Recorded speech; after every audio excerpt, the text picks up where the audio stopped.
Good afternoon, fellow fishermen of the panfish persuasion. So, I made a post on Facebook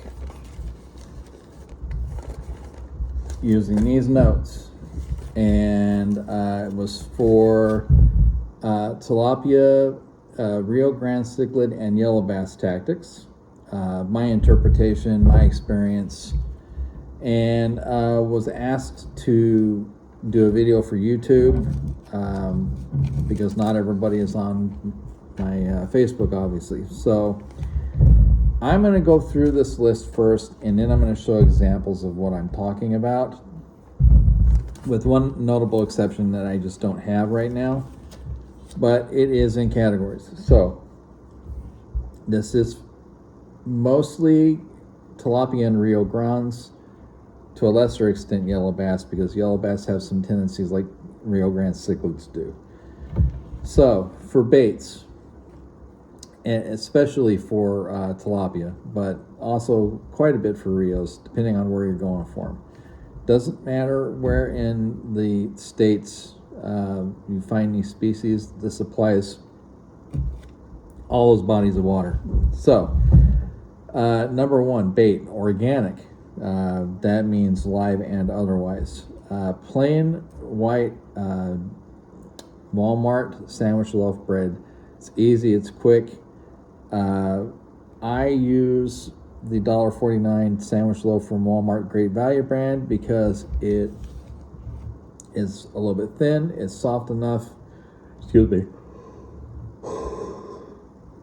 It keeps for a long time because it's got a lot of preservatives in it. One of the reasons that I refuse to eat it. And they like the smell, they like the way it tastes. I fish here in the valley several bodies of water, and there's one that a lot of people know about that's a dirt canal, it's an older canal where Copper State Tackle Shop is. There's a U-Haul there and a couple other places, and it runs an L perimeter, and there's a culvert on each end. Now the unique thing is that it is fished a lot.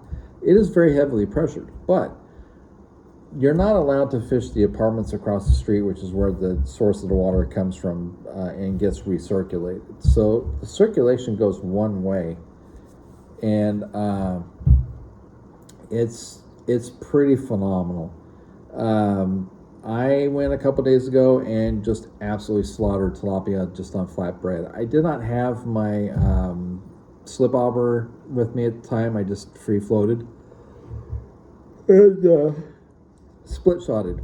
So the bread was the trick. I didn't have a lot of stuff with me at the time, so I did throw a couple curly tails, got a couple that way, a couple minnow representations that as well, but that's why I'm going into this list. So bread is like my number one tilapia deal. It gets them. Superworm mealworms. Those are the ones that are more like the 2 to 2 1/4 inch size that reptile shops sell for, I think 100 usually goes for $10 to $12 even now. And I ask them, depending on where I go, for a container, and if not, you can use the cricket containers. They can keep for quite a while. I've kept them for over 2 months. I just keep them in my room, give them bran flakes to eat, sometimes fruits, vegetables, little cuts. Can't give them too much moisture because it can actually permeate their skin to the point that it'll suffocate them, and it also will wet the substrate that they live in extensively, and they can die that way as well.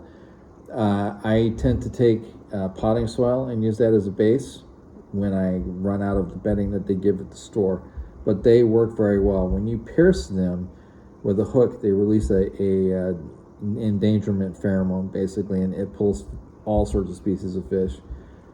I do bottom, free line, or slip bobber rig, depending on the environment, where I'm at, how deep, etc. For the bread and the superworms.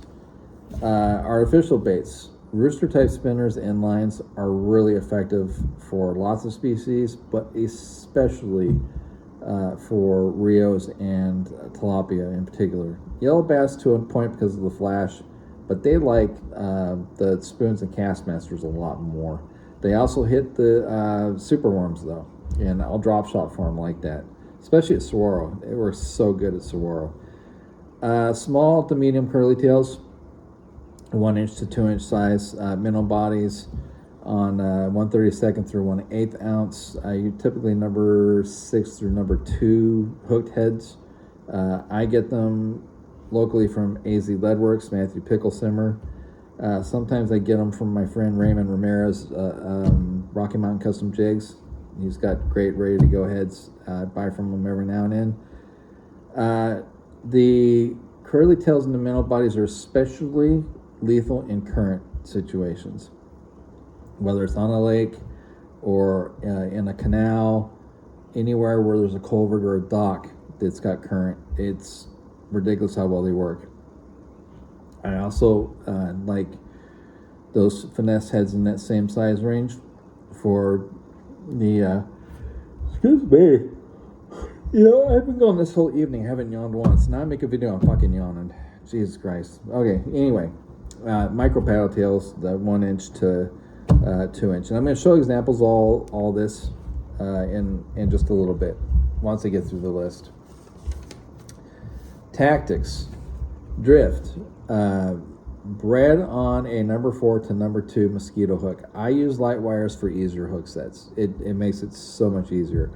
Even in those same sizes, if they're regular heavier wire, the penetration is not the same as the light wire.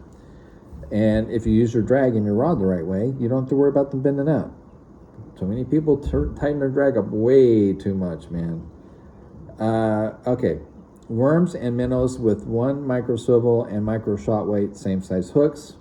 With a slip rig, same number 4 to number 2 hook, 1 micro swivel, 1 micro shot, or until the slip float sits low and upright. I prefer it to not sit as low as some people. I kind of like a little bit of the body being out of the water because they can still pull it underneath, and I get size appropriate slip bobbers for what I'm throwing. Float is for drift, position, and indicator.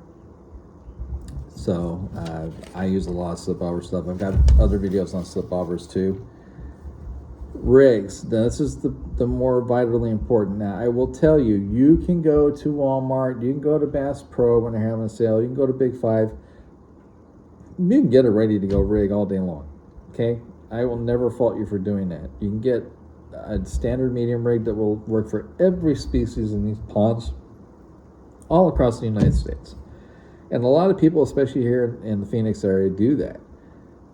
I have had the fortune of saving up money and getting handmaids, but I also have off the shelf as well. And I prefer, now all the stuff I'm saying is based on my experience and preference. You may have a totally different preference, okay? I prefer a light to a medium in a fast with a parabolic bend and a lot of backbone. My line, I will use a base layer of 6 to 10 pound braid and a leader of 6 to 10 pound fluoro. I typically stay 12 to 22 foot for a leader depending on what I'm throwing and where. I keep leader material in my pack at all times. I will cut a leader off and save it and use it later. I will. Swivels, micro 30 pound rated, size 10 to 14. I use 14s. I prefer them in a 30 pound rating. Hooks, number 4 to number 2 light wire mosquitoes, as I said before. Weights, micro to 0 size to size number 8 lead shot fly style, the ones without the tabs to squeeze, or for standard, or alternative, same in tungsten but higher cost, obviously. They do take up less space, they're smaller. Slip bobbers, ESB, which is what I use mostly, stands or thill in size 1 to 4 max. You're trying to go for the least amount of tackle presentation to not spook fish. Tilapia, when they're feeding even, they'll still scatter if they get spooked. Reels, not so much. Beads, smallest possible, only needed if thill or bargain brand. The stands and the ESBs do not require a bead just a stop knot. And the stop knots would be the fabric if you like those. I hate them with a passion. I use the rubber style. I use micros to small. Triple micro, or typically what I get 120 to 200 at a time on eBay. That way I don't sit there and shake my fist at a rig when I got to re-rig and put more on. But they work very well. And you know, you can put it wherever. It'll lay on your reel. It'll come right off your reel, and you won't have any issues with it. Artificials drag slow with or against current. With the current was really effective with me the other day. I just kept it the same pace as the current, and it only takes a couple casts to really get it. I skip casts like I'm skipping a bass jig or a crappie jig under a dock. I just skip right into the culverts. Additional, these are just little factoids. Reels are mostly bottom oriented. Tilapias move a lot, but they still stay, you know, in the bottom area unless it's really shallow water. Yellow bass suspend a lot more, but they're still more of a bottom oriented fish. They move about as much as tilapia, but they will chase bait like shad and minnows more than tilapia will. Always toss in culverts and docks, wherever they may be. Just do it. They're magic for zones. They are absolutely phenomenal magic. There's a culvert in Scottsdale that has, the city of Scottsdale puts the water in, draws it out, puts in across every day. They have people that monitor that. It can be anywhere from just a really slow to pretty fast. And if you know Scottsdale, you know it's loaded with tilapia. It's loaded with crappie. All the ponds are. But that particular culvert, I have gotten up to 7-pound bass. I had got up to a 14-pound channel cat out of there. I've gotten 5 to 6 pound tilapia out of there, and a ton of crappie. And they've all been on the same jigs, literally. And shad. I cast net there too. So I will use minnows and shad as live bait. I cast net as much as I can. Scottsdale has a lot of glass minnows and pretty long ones actually, that are not the glass minnows, the pilchard and glass minnows. There are some, but the pilchards are more plentiful. Ocotillo's loaded with pilchard and shad. Unfortunately, they started enforcing kicking people off again. I don't know why they fucking bother. There's so many people that have gone there. I think it's stupid. I've even had cops that fish there right alongside me after being off shift. They're ponds, guys. When COVID hit, there were 1 million new licenses in one fucking year. So come on, guys. They're gonna find somewhere to fish. The only place that I don't go because the residents have been absolute assholes to me is the lakes. I will not fish there anymore. I just won't. So now I'm going to get into actually visually showing. So I 90% of the time use size 14 micro swivels, and they're really super tiny. I mean, they're really tiny. But what this does is it makes less drag going through the air. If you don't use a split shot underneath or over the swivel to stop the slip bobber, they'll slide right in the slip bobber, come right back out, unlike some of the larger ones. So it makes kind of a difference. I like to use the 1/16 to 1/8 6 cents and the paddle tail from them as well. This is I'll get into the pack in a minute, but this is the chartreuse version of this particular one. Works very well on culverts, works very well on Bartlett. I like, especially with tilapia, really love the smaller curly tails, the old Kalins, skinny ones. That's a 1/32 number 4. I've got the 1/32 with the local Get Out and Fish guys minnows, the 2-inch minnows in a couple different colors. Very effective. I have got the Bumblebee black, yellow, and that's from tossing in the culvert. If you can tell how it's flattened out, I hit the concrete a few times. It's very soft lead. It happens.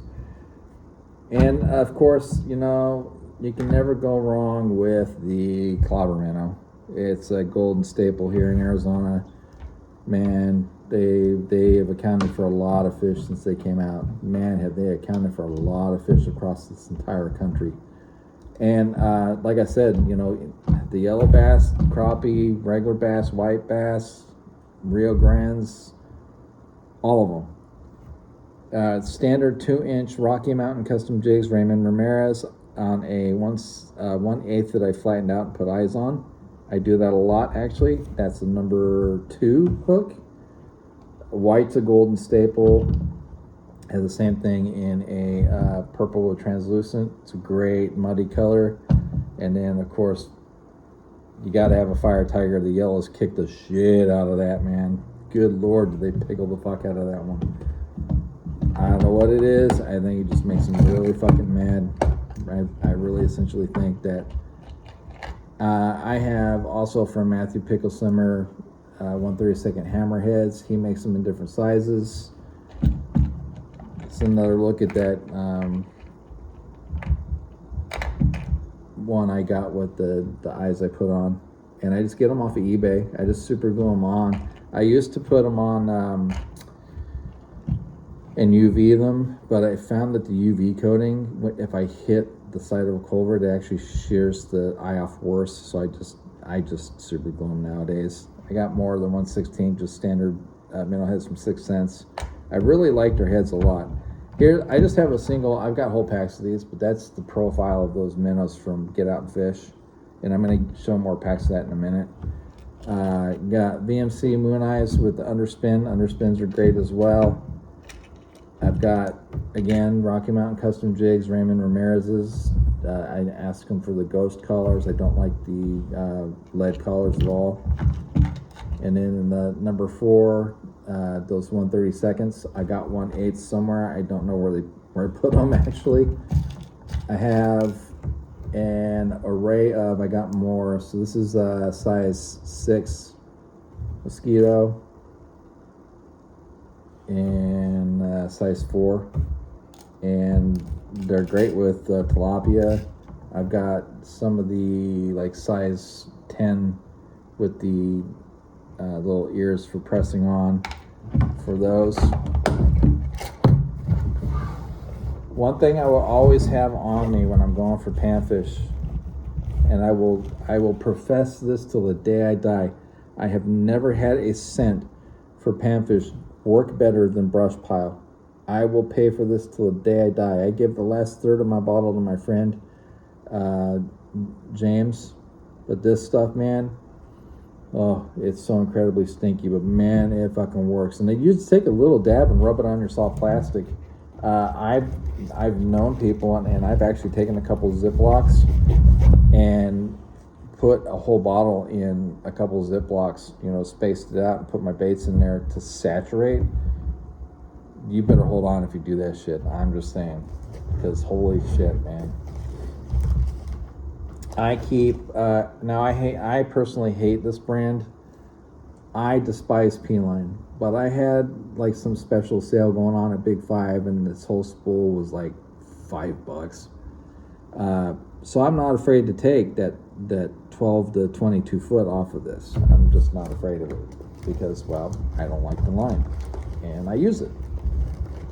Okay, there we go. Okay, so I want to show the difference between an eyed 1/16 and a regular 1/16. The significant difference in the profile when you flatten them out with vice grips. And I get them off of eBay. I get size 5, size 6. They work very well. 1/8 6 cents head with one of Get Out and Fish's shad fry. This is I think a 2.5 inch. So there's that. I have another color of it.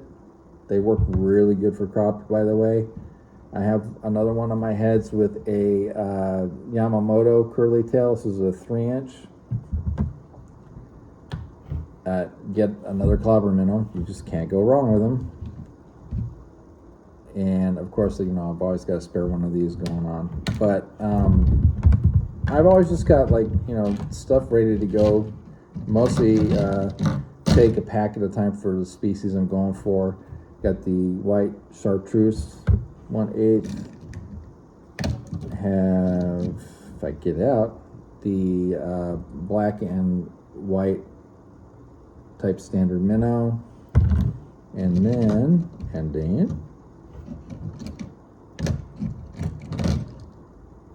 got the black and chartreuse. Works really good. You know, you look at them when you put them on the clobber minnow, and they look gangly and out of sync with the head, with the bait, but they work. But they work with these baits. They work with the frequency very well, which I got in that chartreuse white and that kind of like morning dawn sparkly shit. And the mooch minnow from Crush City, they work great for that too. They absolutely do. You just gotta make sure you thread them on really straight. I have not used this one as much.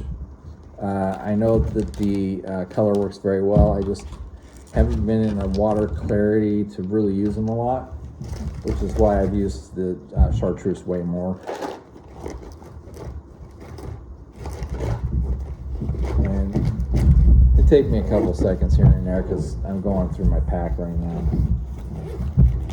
This pack, by the way, it had the cups. I got it at Big Five for like $16. I just put, like, I have an extra knife. I put that scent in the other side. I put it in the front like a fanny pack. Here's one of my mini thills. I think this is size 2. Notice it's got the metal collar in the top, but you still have to use a bead. And then it's just the plastic on the bottom. It's not one of the pro ones. I hate the pro ones. They are way too fucking heavy for me. I don't fucking like them. And in sequence, 6 cents. Low key, if you got 1/48 through like 1/32, these microfictions from 6 cents are insane when we're hitting small minnows. Good God. Green gizzard clobbers. We've got wakasagis, a little bit different brown. Of course, you know, pro tiger or pro chicken, whatever they call it. And, you know, I got more of the pro chickens. It's just one of those colors that just gets absolutely slobber-doodled. And then they have a newer one, black neon. So I got them the other day because of that black and chartreuse head. That would match so well with it. So I picked them up, and they're only $4 for a 12-pack at Copper State. So I'm not blowing everything budget-wise out of my bank account. And I've got other backup stuff too.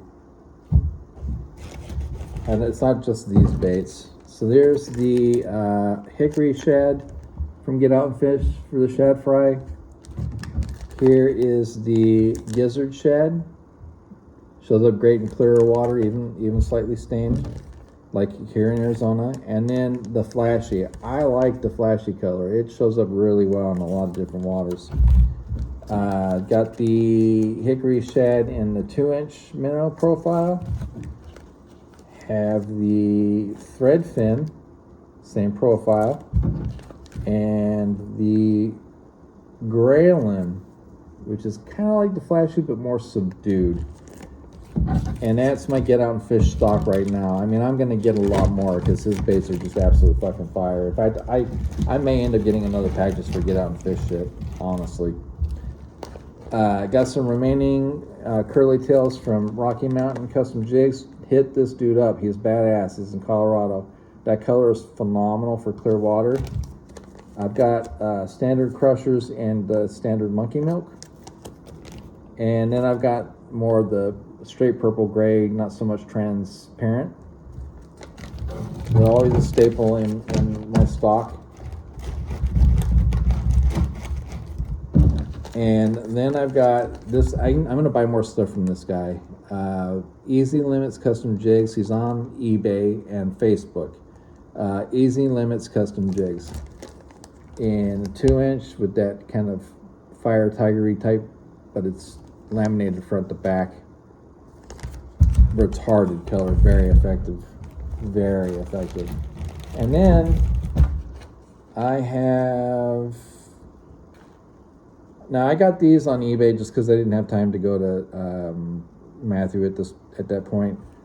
M&C's 1/32. I got like 100 pack of these with no collar. I don't like collars all the time. It's like $17. So yeah, that's my main pack, as it were. And I've got an ESB. I just don't have it in my pack right now. But yeah, I use all those things. So I just wanted to kind of get that out of the way, show examples, explain. Hopefully that'll help somebody. Maybe give a little influence to do something a little different than you're used to.